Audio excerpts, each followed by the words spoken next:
Vous m'entendez? Allô? Oui, on vous entend. Très bien. Alors, je propose de commencer, même si d'autres personnes vont joindre plus tard. Ici, on est dans l'atelier Données à l'échelle européenne. C'est en fait une présentation du site Eurostat. Ce qu'on peut trouver sur le site Eurostat, il y a eu pas mal de changements ces derniers temps, surtout le data browser qui est euh, qui a changé. Donc, il y aura deux parties. Je vais passer un certain nombre de slides dans le PowerPoint qui est affiché. Mais à un certain moment donné, je vais quitter la présentation PowerPoint qui continue en fait, mais vous aurez cette présentation PowerPoint par courrier ou par courriel plus tard. Avec le temps qui nous est donné, on va regarder le site en direct et on va naviguer sur le site pour essayer de trouver des données pertinentes. Alors, qu'est-ce qu'on va voir? Le sommaire de cette présentation. D'abord, une petite présentation d'Eurostat. Comment rechercher l'information avec le moteur de recherche, l'arborescence des thématiques et des tableaux. La partie statistique par thème. Comment exploiter les données? On va donner priorité au nouveau data browser, mais on va également regarder les métadonnées qui sont attachées à tous les jeux de données. Puis, si on a le temps, on va regarder les microdonnées, le GISCO, le Geographical Information System of the Commission, c'est ça, GISCO, et les autres services, si on a le temps. D'abord, un aperçu général, et on va d'abord voir ce qu'est Eurostat. Eurostat est l'Office statistique de l'Union européenne. Elle a été créée en 1953 avec la communauté européenne du charbon et acier. À l'époque, ça ne s'appelait pas encore Eurostat, mais c'était un service statistique au service de la CECA. Eurostat a pris de l'ampleur en 1958 suite au traité de Rome et la communauté économique européenne. Et en 1959, le nom Eurostat est apparu et il y avait également les premières publications, c'était sur l'agriculture. Alors, Eurostat aujourd'hui, c'est une direction générale de la Commission. Eurostat est également l'institution centrale du système statistique européen. Et ce système statistique européen regroupe en fait tous les offices nationaux de statistique, mais également ceux de l'EFTA. Alors, les rôles clés d'Eurostat, d'abord la collecte de données. Elle collecte des données auprès des instituts nationaux statistiques, pas directement. Elle harmonise les données pour les rendre comparables. Elle produit des agrégats européens que des instituts nationaux statistiques ne peuvent pas faire. Et finalement, elle diffuse et elle met à disposition donc les données statistiques sous forme de tableaux online, mais également sous forme d'articles online, mais également des publications qui sont prêts à être téléchargées. Eurostat ne collecte pas directement les données. C'est le principe de la subsidiarité. Euh, les données sont collectées par des autorités nationales dans les pays et sont transmises à Eurostat. La collecte de données se fait essentiellement sur une base légale. Chaque domaine a une base légale, c'est-à-dire les gens, c'est une loi statistique qui oblige les pays à fournir des données à Eurostat, mais il y a également des collectes de données qui sont volontaires. C'est les Gentlemen's Agreements. Alors, ces collections-là, elles sont moins complètes parce que justement, il n'y a pas d'obligation de fournir les données. Et c'est ça maintenant le problème, surtout quand il y a un manque de ressources financières ou autres. Ce sont les premières collectes de données qu'on laisse tomber puisque de toute façon, il n'y a pas d'effet négatif.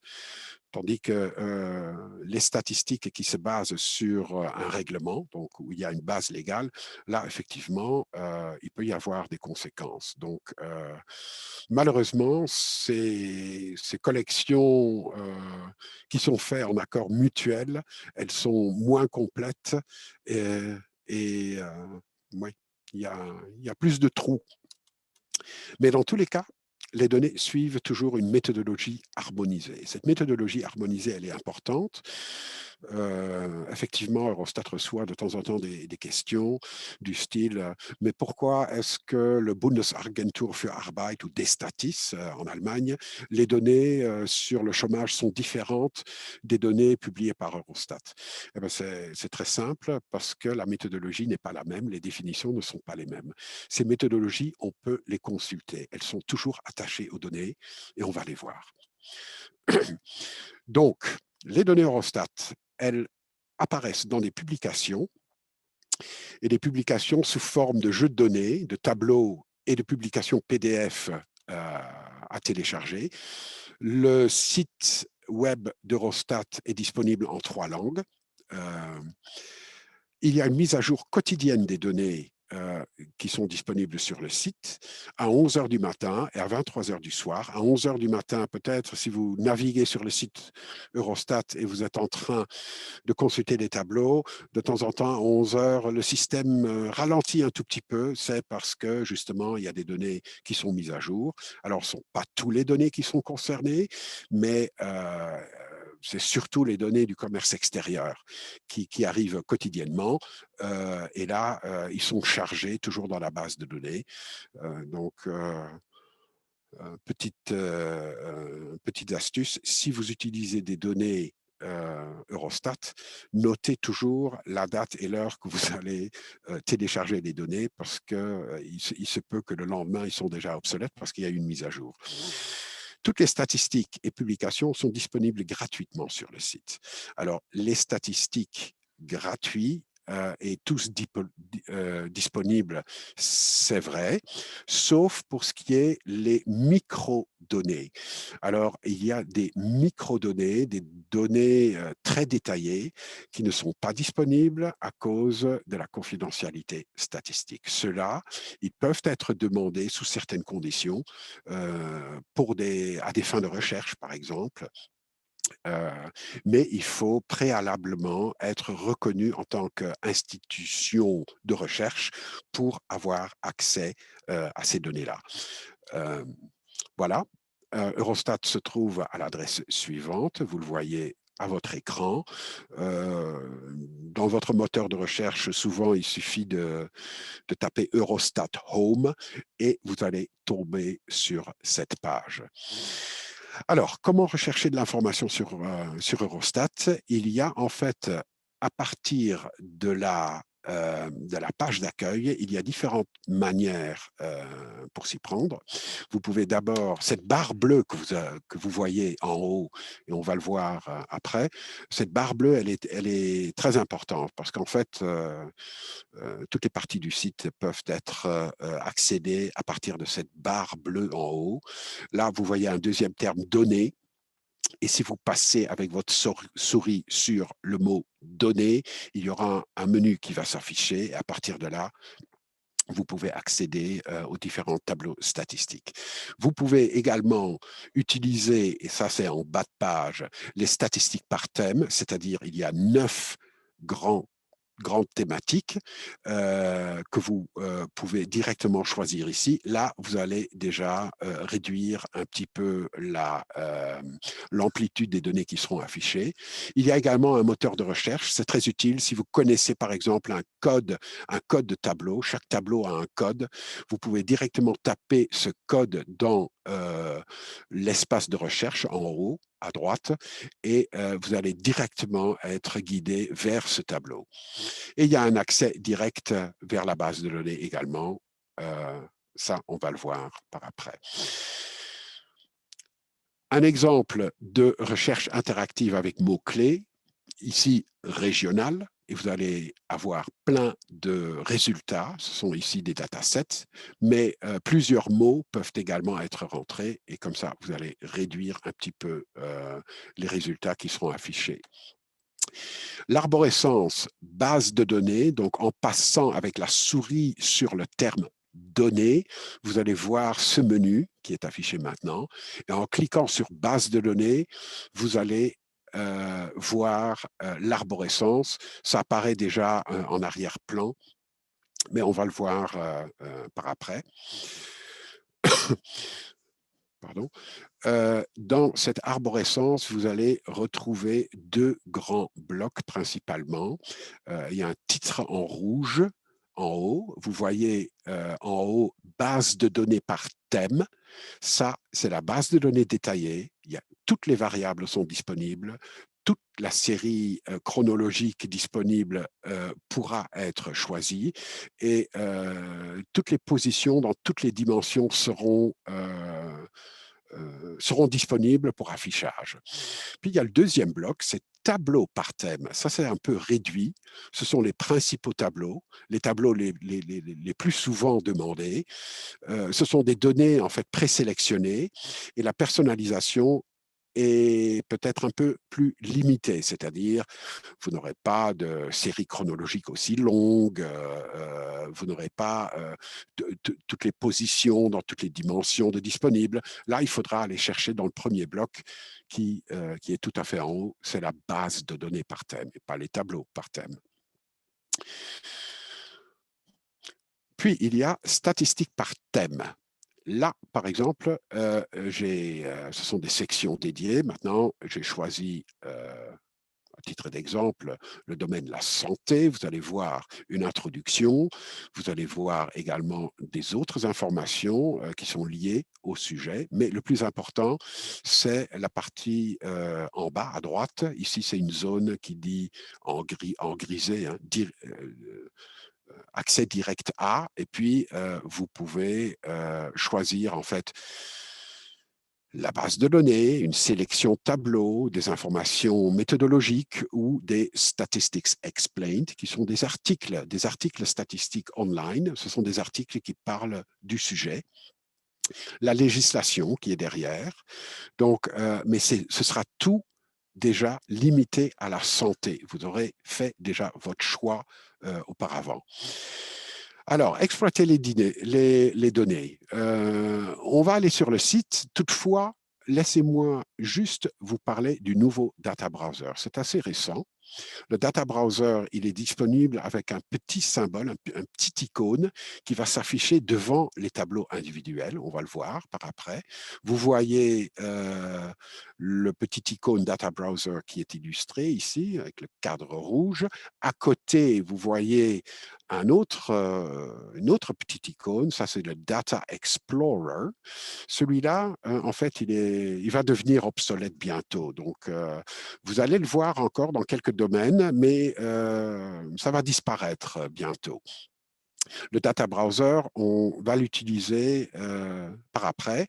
Si vous avez des problèmes, il y a toujours, et ici en bas de cette diapo qui est à l'écran, il y a également un lien qui vous aide à vous retrouver avec ce nouveau Data Browser.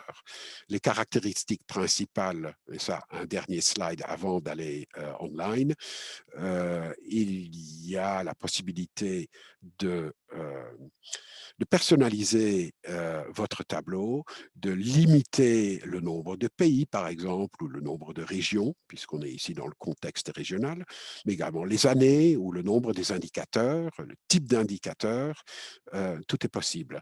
Vous voyez également des champs qui permettent de télécharger. Et en haut, vous voyez également un lien vers les notes explicatives. On va voir ça par après. Les métadonnées sont très importantes. Je vais vous demander quelques secondes de patience parce que moi, je vais changer mon écran. Je vais aller online. Donc, ne quittez pas, ne quittez pas.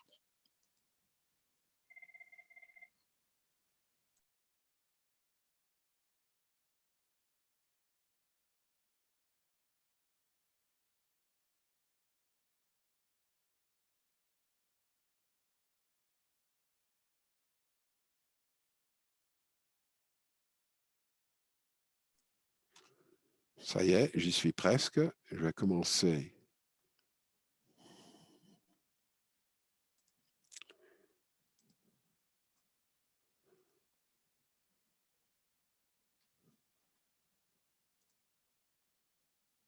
Vous y êtes, vous voyez? Quelqu'un ouvre son micro et me Oui, on voit confirme? bien. Oui, c'est bien? C'est bon? On veut... D'accord, OK. Alors, on est sur la page d'accueil d'Eurostat. Donc, Eurostat Home, ou l'adresse complète que vous voyez affichée ici en haut. Ça vous donne accès à la page d'accueil. Cette page d'accueil, il y a toujours un message important ici en orange. De temps en temps, il y a effectivement des problèmes techniques ou des entretiens techniques qui s'annoncent. Donc, de temps en temps, c'est utile de regarder les messages urgents qui s'affichent toujours ici en haut. Là, pour l'instant, il n'y a rien de vraiment révolutionnaire. Toutes les fonctionnalités sont bien actives. Ici, il y a juste un message sur le Brexit finalement. Le Brexit, je ne sais pas s'il y a beaucoup de participants qui ont déjà travaillé ou qui ont déjà téléchargé ou consulté des données européennes. Il y a toujours des agrégats. Il y a un nouveau agrégat maintenant qui existe depuis le 1er mars 2020, c'est le nouveau agrégat EU27-2020. C'est le nouveau agrégat Union européenne sans le Royaume-Uni. Il y a beaucoup de personnes qui ont toujours des requêtes automatiques et qui se plaignent que les données, ils ne peuvent plus récupérer les données.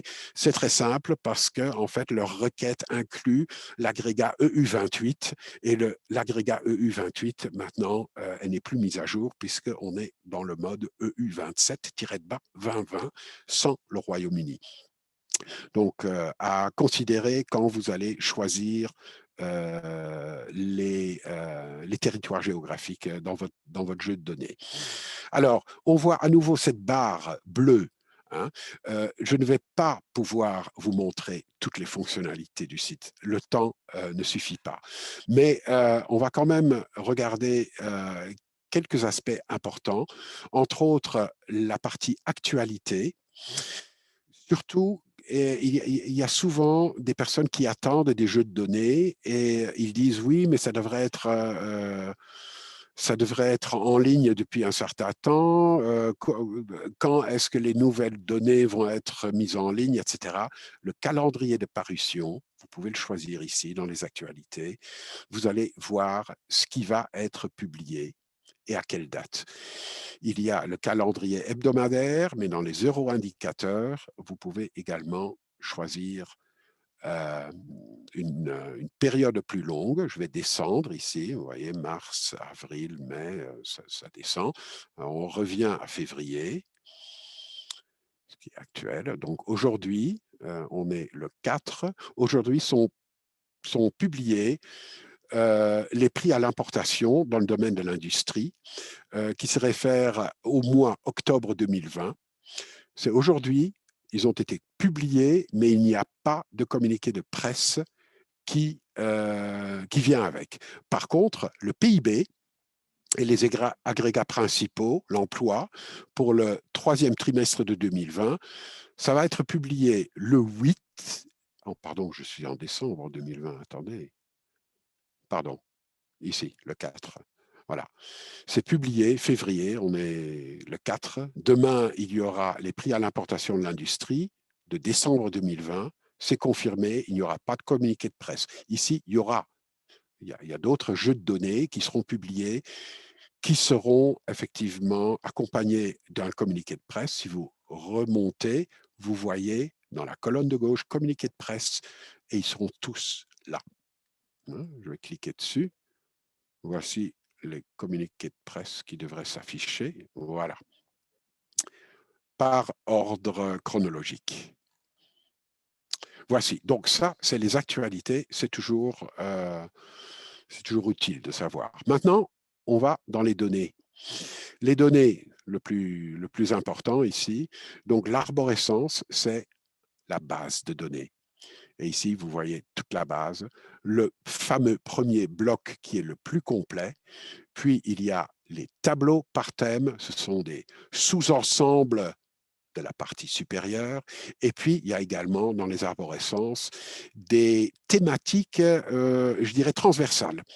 Les tableaux sur les politiques de l'Union européenne, vous les voyez ici, les thèmes transversaux, et les nouveaux éléments triés par code. Par exemple, je vais juste faire, hop là, non, ici, ça ne marche pas, voilà, modifié récemment, vous voyez ce qui a été modifié récemment. Maintenant, on revient aux bases de données par thème, la partie la plus complète, et puisqu'on est dans un contexte régional, je vais vous montrer les indicateurs européens à court terme. Ici, le plus important, c'est le deuxième élément qui s'affiche ici, sous statistiques régionales et statistiques générales et régionales, c'est des statistiques régionales par classification NUTS. Alors, la majorité des participants ici, ils connaîtront la NUTS, la nomenclature des unités territoriales statistiques. Et ici, vous voyez également le sous-domaine, toutes les données thématiques, hein, donc, par thème, qui sont disponibles au niveau de la NUTS. Deuxième possibilité, et je reviens vers, vers la barre bleue, statistiques par thème, on va accéder à la même information, mais en prenant les statistiques par thème. Je vous avais dit dans le PowerPoint qu'il y avait 9 thématiques, grandes thématiques, et ici, il y a les sous-thématiques qui s'affichent. Alors ici, statistiques générales et régionales, il y a la partie région et ville. On va cliquer dessus, on va accéder à une page de vue d'ensemble. Il y a une introduction, mais il y a également cette zone particulière qui vous donne accès aux données. Alors, il y a des données sur les régions, les fameuses données NUTS, selon la nomenclature NUTS, mais il y a également des données sur les villes. C'est une collecte de données, c'est le Urban Audit. Alors, je vous épargne les détails, mais vous pouvez aller voir. Nous, on va se concentrer sur les régions. Et les régions, ils vont, en cliquant sur région, il y aura une page d'accueil avec déjà des liens vers une documentation plus spécifique, toujours liée aux régions, l'annuaire régional, édition 2020, que vous pouvez directement, dans un seul clic, vous allez pouvoir le télécharger, mais également des fichiers Excel qui sont pertinentes. Nous, on va se concentrer sur la colonne de gauche, sur les données, sur la base de données, puisqu'elle est la plus complète. Et là, vous allez voir toutes les thématiques où des données régionales sont disponibles. En cliquant sur le petit plus devant les thèmes, vous allez toujours accéder à un niveau inférieur, production agricole ici, structure des exploitations agricoles, encore une fois, 2010, données historiques, encore un plus, et encore un choix à faire, variable clé sur les exploitations agricoles, on va cliquer sur le petit plus, et là, finalement, on arrive au niveau des tableaux individuels avec les 3 petites icônes que je vous avais montrées. On va faire la même chose, on revient par exemple dans la démographie qui est assez basique, la population et superficie, fertilité, mortalité et des données sur le recensement, toujours au niveau régional. On va prendre la population, hein, et ici, on est à nouveau au niveau des tableaux. Alors, je vous avais dit, il y a 3 icônes, le Data Browser, le Data Explorer, qui est censé disparaître bientôt. Donc, on va se concentrer sur le Data Browser et on va ouvrir ce tableau. On clique dessus, on ouvre le tableau et qu'est-ce que vous allez voir? Quelques secondes suffisent pour voir le tableau. Le tableau, il s'affiche toujours. Je descends légèrement. Le tableau s'affiche toujours avec un choix par défaut. Et ce choix par défaut, souvent, ce n'est pas le bon choix. Il faut paramétrer le tableau. Alors, vous pouvez paramétrer le tableau. Et avant de le faire, je vous montre juste, et je n'ai pas beaucoup de temps, donc je dois aller vite. Il y a également des courbes que vous pouvez choisir. Bon, ici maintenant, le choix probablement il n'est pas très bien pour une courbe, parce qu'en fait il y a une courbe et c'est uniquement oui, c'est le total Union européenne. Il y a des histogrammes automatiques qui vont s'afficher. Il y a également une carte que vous pouvez avoir. Et ça, à chaque fois que vous faites un choix, ça se met à jour de façon automatique. Alors, on va retourner dans le tableau et on va voir ce qui s'affiche là pour l'instant. Alors, le titre, c'est la population au 1er janvier par âge, sexe et région au niveau NUTS 2. NUTS 2, c'est le niveau régional. Alors, le maximum ici, c'est NUTS 3. NUTS 3, c'est le plus détaillé ici.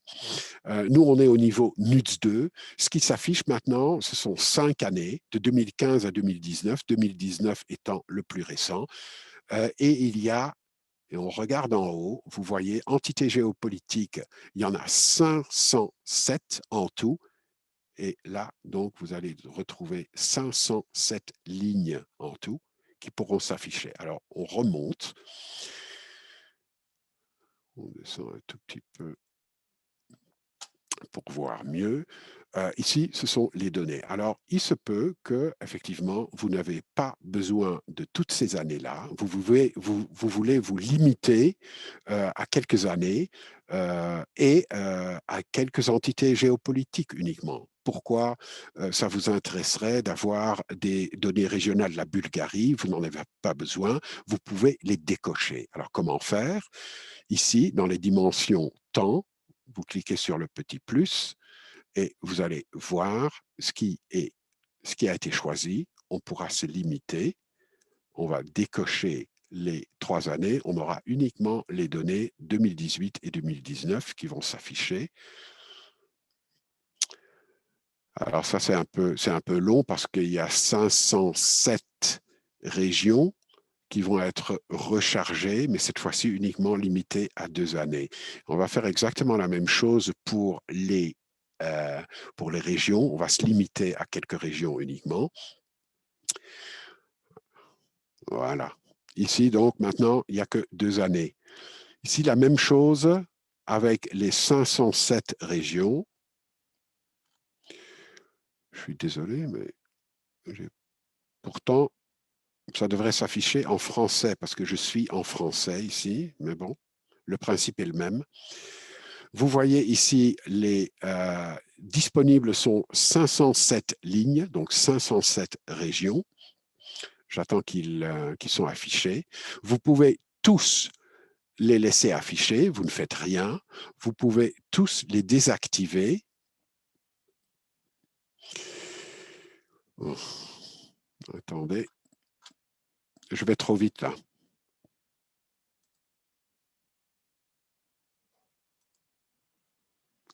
Voilà, ce sont les régions.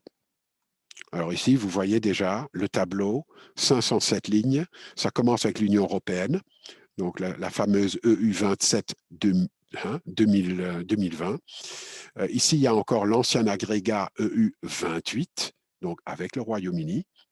Et puis, les pays individuels. Ici, la Belgique, on est dans l'ordre alphabétique.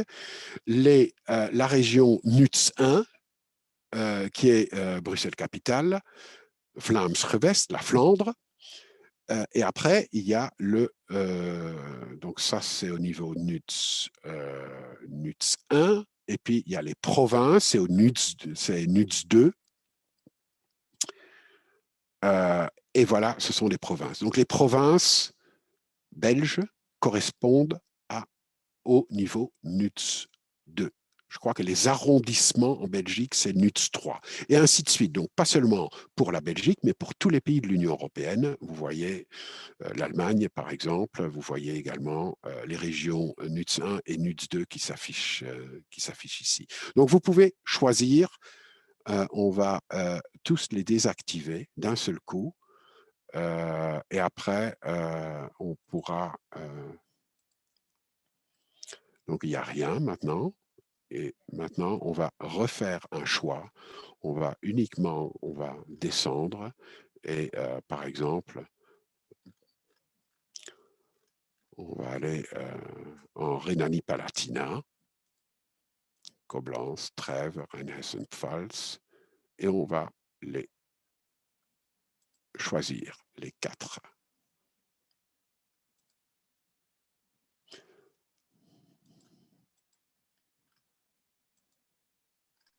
Voici les 4 régions qu'on a choisies. Mais vous pouvez donc y aller comme vous voulez. Alors, 2 possibilités, ou non, une possibilité, vous pouvez soit les laisser afficher comme ça, vous pouvez les télécharger avec en différents formats. Alors, la majorité des gens, ils veulent de l'Excel parce que c'est utile, peuvent utiliser, faire leurs calculs, etc. Mais il y a également d'autres formats qui sont disponibles. Plus important, c'est les métadonnées. Ce sont des informations sur les informations. Alors ici, il y a toujours le petit M qui s'affiche. Ce qui est un peu bizarre. Voilà. Attendez que malgré le fait que j'avais choisi le français, mais maintenant ça prend. Donc on est toujours dans le même tableau. Hein. Il y a les notes explicatives. Et les notes explicatives, c'est important dans le sens où ça donne des informations sur les informations. Malheureusement, c'est uniquement en anglais parce elles sont mises à jour régulièrement et en fait, elles ne sont pas traduites à tous les coups. Ici, vous voyez la dernière mise à jour des métadonnées, ça a été fait le 15 janvier 2021, donc il n'y a pas tellement longtemps. Le plus important, c'est la partie 3, la Statistical Presentation. On présente les données, on donne des indications sur les définitions qui sont utilisées. Ce qui est quand même également important, c'est la partie 6, le mandat institutionnel. Est-ce qu'il y a une base légale derrière cette collection? Est-ce que les pays sont obligés de fournir ces données? Ici, c'est bien le cas. Il y a un règlement de 2013 qui gouverne en fait cette collecte de données et qui dit, voilà, chers pays de l'Union européenne, à telle et telle date ou X mois après la fin de la période de référence, vous devez fournir telle et telle donnée. Ça, vous pouvez le consulter directement via cet hyperlien. Alors, il y a d'autres sections standards qui informent sur le temps qu'il faut pour préparer les données, pour voir est-ce qu'il y a une cohérence ou est-ce qu'il y a des problèmes. Il y a la comparabilité dans le temps. Il y a des données sur la révision des données. Et voilà, la compilation, comment elle est faite, etc. Donc, vous pouvez directement consulter ça dans cette partie note explicative. Alors, une petite remarque sur la NUTS, puisqu'on est dans le contexte régional. La NUTS, elle change. Pour le moment, et c'est relativement récent, on utilise la NUTS version 2020. Effectivement, le découpage régional peut changer. Il y a des pays où il y a des communes qui changent, des communes qui sont fusionnées. Et donc, il se peut que si ça touche un niveau NUTS 3, en fait, cette information devient obsolète parce qu'elle ne reflète plus la réalité, parce qu'il y a eu des changements territoriaux. Et c'est pour ça que occasionnellement, on doit retravailler la NUTS. Le problème, c'est que les pays, théoriquement, doivent fournir des données historiques en arrière, donc ils doivent aller en arrière de quelques années pour adapter leur jeu de données à cette nouvelle, au nouveau découpage territorial. C'est toujours un peu problématique parce que de temps en temps, ça devient impossible et donc vous allez trouver des problèmes si vous téléchargez des séries chronologiques de longue date. Voilà. Bon, on revient à nouveau à nos données statistiques. Je ne sais pas si j'ai encore beaucoup de temps. Non, probablement pas. Je regarde quand même le menu principal. Donc ici, les données.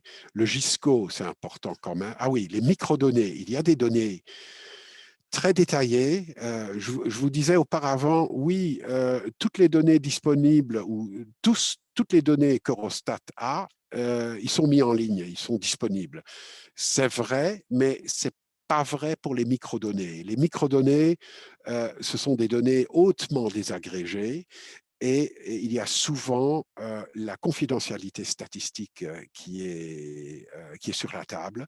Donc, les microdonnées, elles peuvent être demandées, mais sous condition. Si vous êtes un institut de recherche, vous pouvez demander des microdonnées. Si vous êtes une société commerciale, probablement vous n'aurez pas accès à ces microdonnées. Il y a des conditions d'utilisation aussi, et si on veut des microdonnées hautement désagrégées, vous devez les demander. Vous devez d'abord être reconnu en tant qu'institution de recherche, et après, il va falloir commander via un formulaire les données que vous voulez. Alors, les microdonnées, il y en a dans différents domaines. Vous les voyez ici. Ici, How to apply for microdata access vous donnera toutes les informations. J'en dirai pas plus, on n'a pas le temps de le faire. GISCO, par contre, ça c'est intéressant aussi. GISCO, c'est Geographical Information System of the Commission. C'est, vous avez cette page d'accueil, vous avez déjà plein d'informations. Il y a des cartes NUTS qui sont disponibles, il y a les tableaux de correspondance NUTS, la NUTS en lui-même. Il y a également attendez, les données de référence, Géostat, Degurba. Je vous inviterai à découvrir cette partie parce que en fait, il y a pas mal d'informations qui sont disponibles et il y a également des fichiers avec des polygones que vous pouvez downloader. Ils sont téléchargeables tous. Donc, regardez cette initiative GISCO qui est très dynamique. C'est disponible via le menu Données GISCO. Dernières informations sur les publications. Les publications, il y en a plusieurs. Il y a toutes les publications ici que j'ai choisies maintenant. Vous pouvez également, ce qui est très utile, quand vous téléchargez des données, vous consultez des données, la partie Statistics Explained, ce sont des petits articles online qui existent dans tous les domaines. Regions and Cities, je vais juste faire quelques clics pour vous montrer région, économie et finances. On va aller dans ce domaine-là. GDP au niveau régional. Voilà un article Statistics Explained. Et en fait, vous voyez quand ça a été créé, quand il y aura une mise à jour, hein, et ça donne des informations. Comment interpréter les données. Donc, si effectivement vous avez du mal à comprendre, malgré les métadonnées que vous pouvez consulter, comment est-ce que je dois interpréter les données? Est-ce que je suis correct dans ma façon d'interpréter les chiffres? Les Statistics Explained vous aident toujours à confirmer votre point de vue. Alors, ça s'affiche comme ça. Le full article, vous pouvez le voir en cliquant sur le plus. Il y a 4 chapitres. Je vais juste descendre un tout petit peu. Vous voyez ce qui est disponible. Et de temps en temps, et ça c'est intéressant aussi, dans ces articles, vous avez toujours une indication de source.